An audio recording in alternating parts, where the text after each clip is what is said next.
Loss comes in many forms, and usually in unexpected ways. It can be devastating, leaving you facing an uphill struggle to go on with life without someone you thought would always be there. But life does go on, and even in the deepest despair, we can find hope. Welcome to Grief Relief with your hosts, Drs. Gloria and Heidi Horsley, brought to you by the Open to Hope Foundation, helping people find hope after loss. And now here's Dr. Gloria and Dr. Heidi. Welcome to our show. I'm Dr. Gloria Horsley with my co-host, Dr. Heidi Horsley.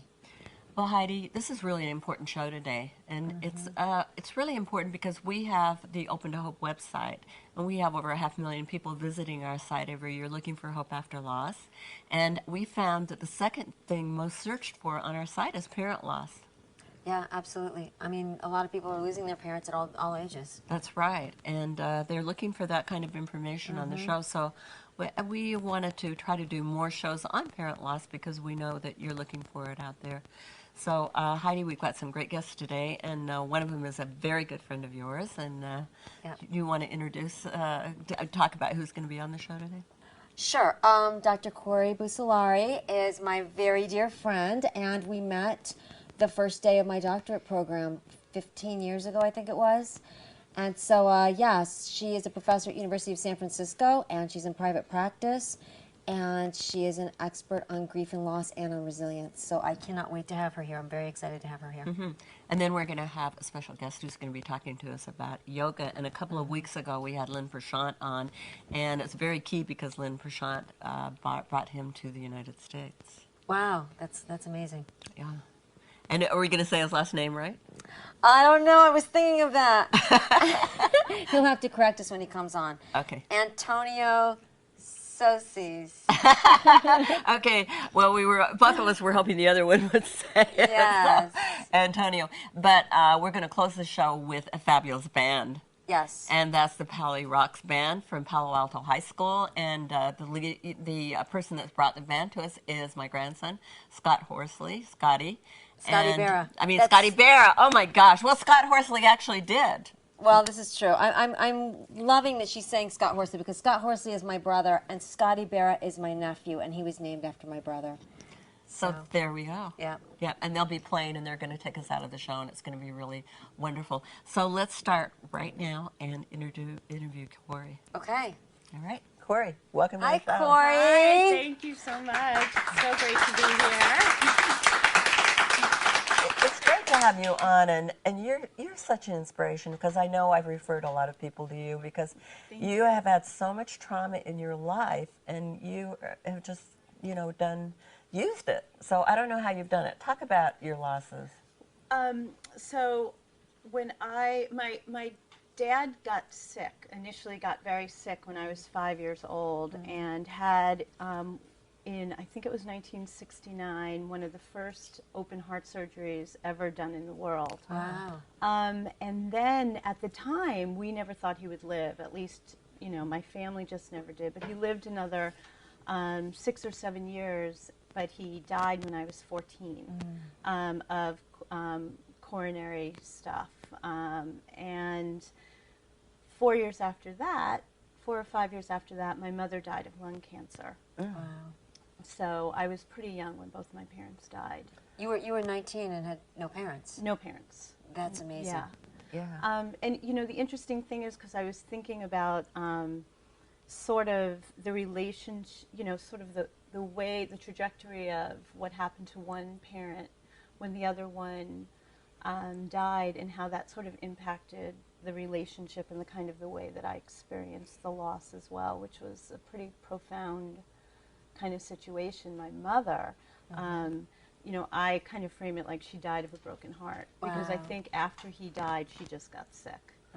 So, and that can happen. Absolutely, absolutely, and it's very, very common to see that kind of stuff. So you have to take care of yourself so that doesn't happen. You have to realize that there is a vulnerability that you have after the loss of a parent. Absolutely, especially when you're young, and you you know, everyone's telling you what to do when you're a teenager or you're, you know, a young adult. Everyone's telling you what they think you should be doing, and all you want to do is what makes you feel better, right? So we don't always make the best choices, but we really, really try to. So. I was wondering, when you work with families where there's been a parent loss, do you find that some of the kids get parentified to move into that spot? Absolutely, and that is probably, I mean, there's a couple of things that happen, but two of the most common things that I see are the kids who completely withdraw from the family, or the ones that sort of take the place of the other parent. So a parent who has lost a spouse or a partner, and the kid sort of picks up the slack. You know, they're feeling really depressed, and they can't they can't take care of their business. They don't do the laundry, and the kids are all sort of picking up for that parent, and almost as if they're answering questions for them. You know, the parent doesn't speak; the kids speak for the parent because they just want to, you know, make sure the parent's okay, because then in return they feel safe. So if the other parent who's living is okay, then they can feel better. So Yeah, they have to take care of them. It's got to be scary. It must have been scary for you when your second parent died. Absolutely. You know, I was just a sophomore. One of the choices I made was I graduated high school in 3 years instead of 4. At the time, I had certain reasons why I did it. Oh, this is such a great career move for me. But in retrospect, as an adult, I look back and I think, you know, it was really for me to get out of my house because it was so hard to be there. Because your mom was sick. Because my mom was sick. So, yeah. And I mean, it is true. You know, you sort of take care of your other parent in different ways. Well, you know, sometimes you have to, we used to call it in family therapy, kick the other kid out of the box. They start having, you know, they've taken over this parental role, and then the other parent starts feeling better, and they've got this child who's kind of running their life. And absolutely, absolutely. And it's interesting because I wanted to go to school close to home, and my mother wouldn't let me. It was sort of like, she said, you need to get away, you need to get away. So in essence, she sort of knew the structure of what you know, in her heart really needed to happen. Right. And she wanted you to have a normal Absolutely, experience at school. I mean, God bless her for doing that, right? Because it would have been easier for her to keep you closer. I feel very grateful. I feel, you know, my parents died when I was young, but you know, what I got from them was more than if I had spent a whole lifetime for many people, their experiences. So I really have internalized a lot of that wonderfulness, I guess I could call it. Well, the thing about you, Corey, is you are seriously one of the most positive people I know. And it totally blows my mind that you were orphaned by 19. I mean, I've known you for 15 years because you're so positive all the time. And so it sounds like part of what you did was to, like you said, internalize your parents and keep them forever, like, in your heart and your mind and your memories.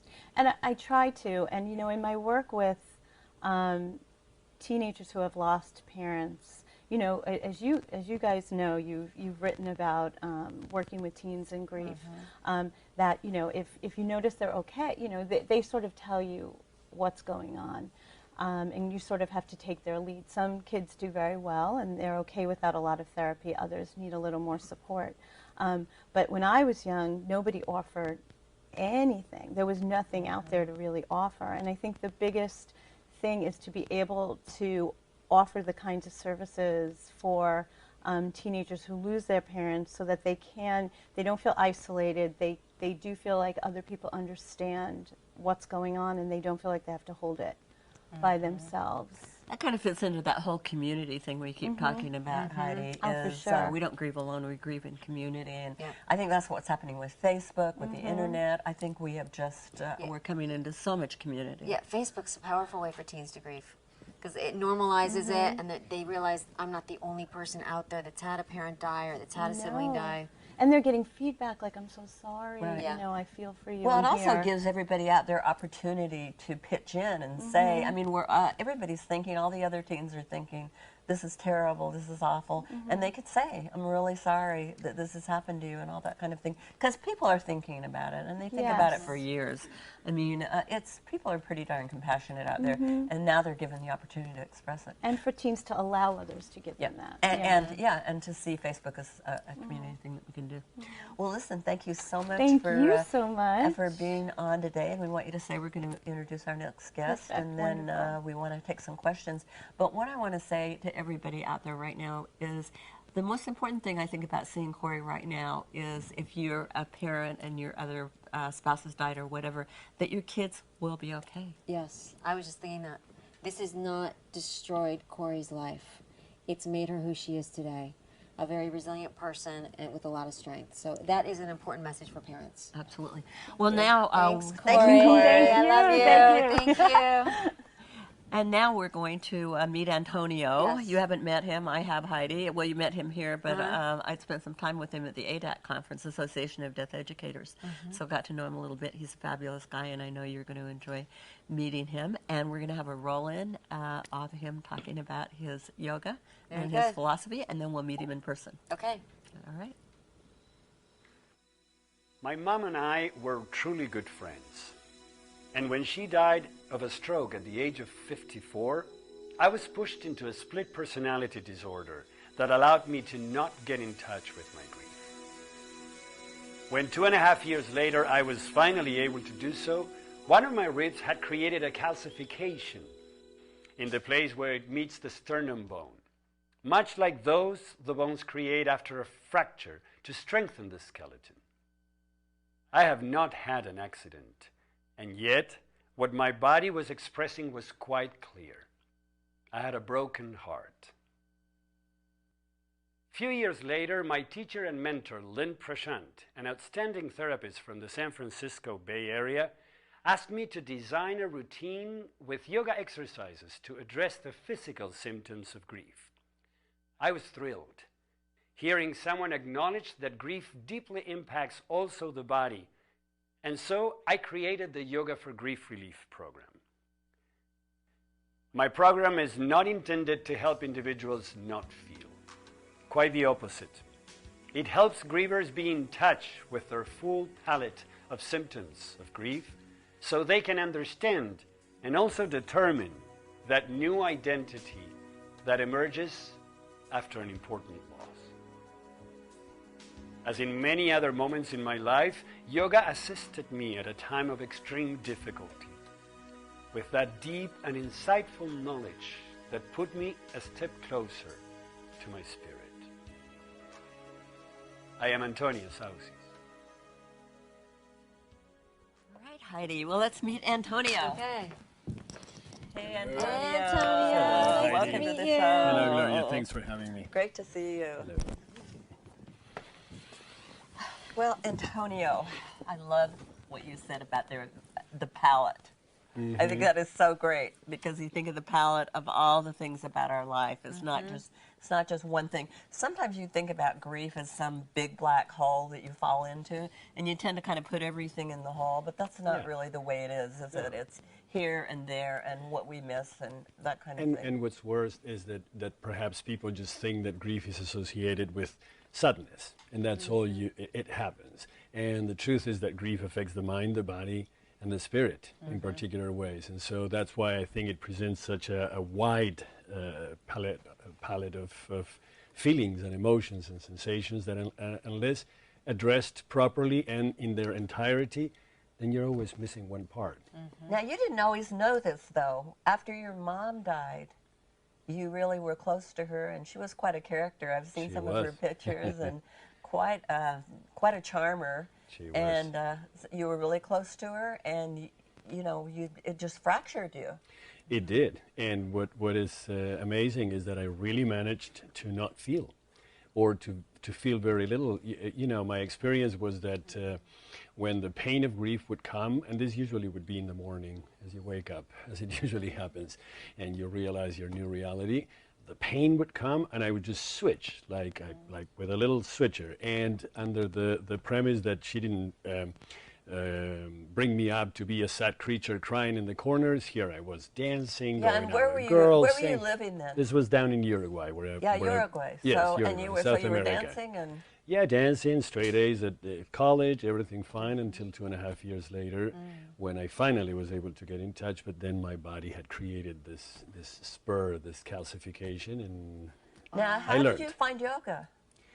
Well, I had found yoga before from a spiritual standpoint. Most of my friends, when I was 20, right after my mom died, were devotees of Maharaji, a master from India, but that lives here in Malibu. And they all shared this amazing quality that while being able to be up for normal teenage things or young men things, at the same time they had this depth and this ability to get in touch with some of these aspects of life, the spiritual aspects. So I was interested in what they had that I didn't. So I got the techniques, the meditation techniques. From a physical standpoint, I was doing Olympic gymnastics at the YMCA. There was this famous yoga class that all the pretty women were going to. So I decided to go, and I put a vertebra out of place. And the second time I went there, the teacher said, "But you seem to do things pretty well. How long have you been practicing?" And this is my second time. He said, "What? This is a teacher's training course." So that's why. And he said, "Stay. I'll put your vertebra back in place." So, of course, that put me in the center of the class for 2 months. I said, yes, I'll do it. And I learned firsthand the effects of yoga therapy. How did you meet Lynn? Prashant? That was years after when she was in South America directing a health spa. And they needed a yoga teacher, so I was directed to her. I was referred to her. We met. And in the course of the first conversation, she was so excited. And she said, "Oh, could you design a routine," as I said in the bureau. And I was impressed because people don't think that grief happens in the body, and it does. Right. Okay, so here I am. I've just lost a parent. And what can I do? I'm feeling like really inward. Well, there you have it. Yeah. One of the things you need to do is to open. Just open. To start opening. And I wouldn't suggest as it happens, some therapists see an anxious individual and they say, "Calm down, breathe deeply." That's cruel because a person who's anxious can't calm down and breathe. So I wouldn't say just open, but that's the first thing you need to do. To stretch the pectoral muscles in a way that all the type of emotions that are contained or held in those muscles can experience a change as your muscles do. And then if you can follow up with that change and work with it, then you start operating a change in your process. Well, and I know sometimes when people do heart openers in yoga and they've had a loss, all of a sudden they'll start to cry. Well, that's why. Okay. Precisely, because that's they're why. opening the heart? Because they're opening the heart, and because our bodies naturally, our bodies are master survivors. Right. So when we have a situation as losses, which puts you sometimes at the edge of your survival mechanisms and skills, we tend to close up and protect the inner organs and the vital organs that carry vital functions. And so also because grief is related to the heart, to the emotional heart, and for yoga to Anahat chakra, or the place where the energy of emotional bonding lives in the body. When we have a problem with that, we tend to close. Okay, now I know we can find you. We love the internet. We can find you on the internet. You can, yogaforgriefrelief.com. Okay, yogaforgriefrelief.com. Let's take some questions from our audience for these two, Heidi.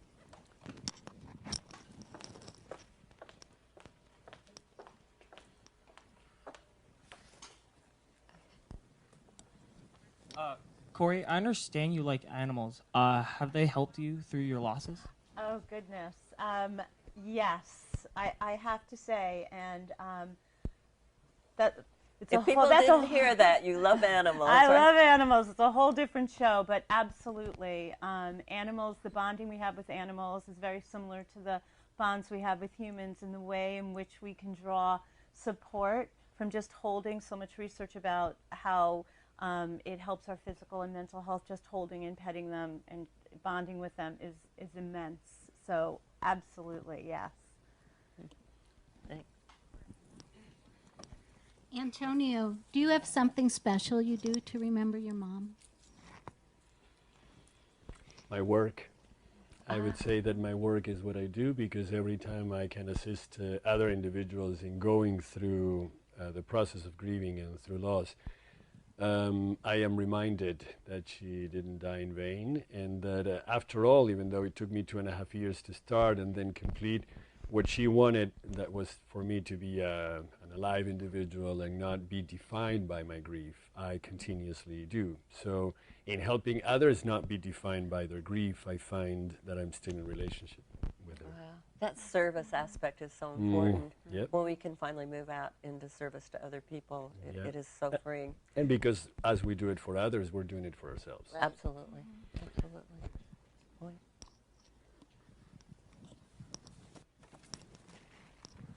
I have a question for Corey, and I guess maybe for both of you.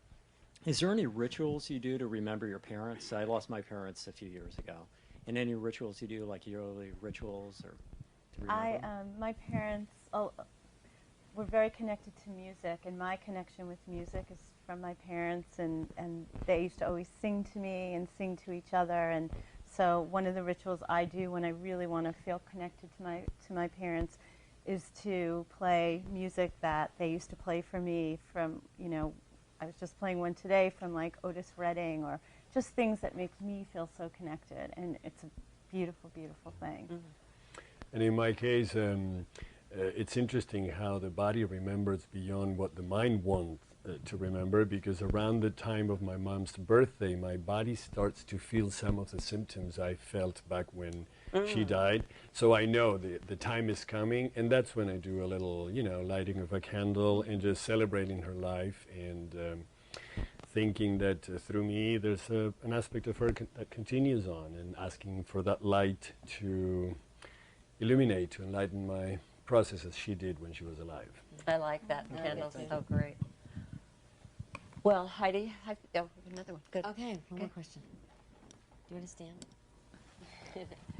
I'm curious how you convince, or how I could help convince clients to have men in their lives get into yoga. Good question. There are a lot of women in the yoga classes. Okay, I've noticed yes, that. but I'll tell you two things. First of all, convince him that it's not a girly thing. Yoga was passed from brother to brother and from fathers to sons for thousands of years before actually getting to the West and having women take over it. The second one, tell him we're not going to talk about it. We're going to do some things. They can come to the class and have an experience in their body and then they will be in a position of choosing whether they want or not to talk about it. Because as you know, sometimes we don't like to talk about so much things, but rather experience them. I've got one more. Show them Antonio's website, and they'll see that real men do yoga. Thank you. Absolutely. Well, thank you so much, both of you. It's been wonderful having you on the show today. Thank and, you very much. And it is great, and we know you're having some. Well, Heidi, it's been a great show today, and we thank everybody for watching the show and learning more about parent loss. And we wish well to all those people who have lost their parents and find that healing process through yoga and through just understanding. Absolutely. Very important show. And now we bring you Chris Donahoe from the Grief Relief Archive.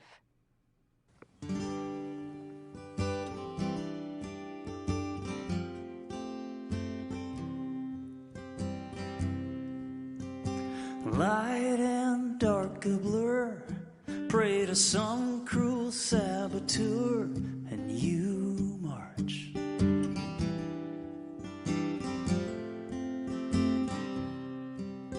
And some wars can't be won, somehow you knew it all along, and you march.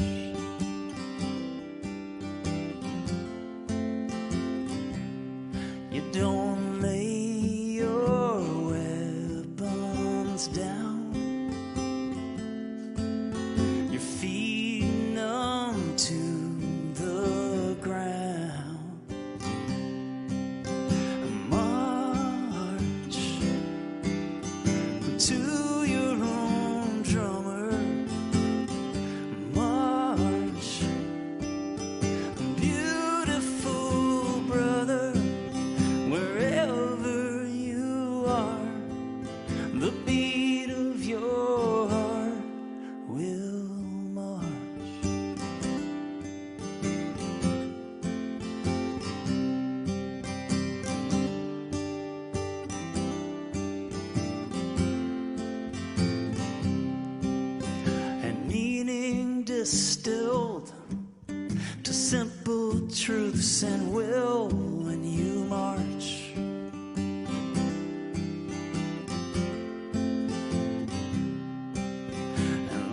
lost is any choice, but lost is not your voice, and you march.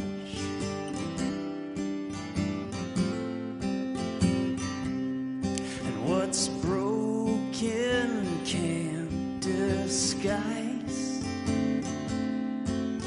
a tireless, brilliant mind. March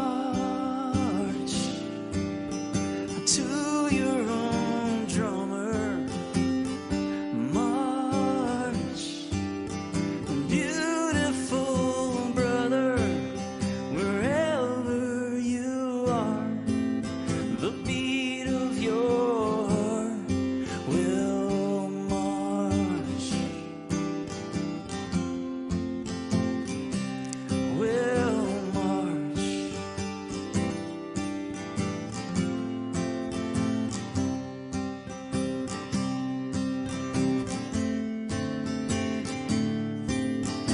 March with the pain.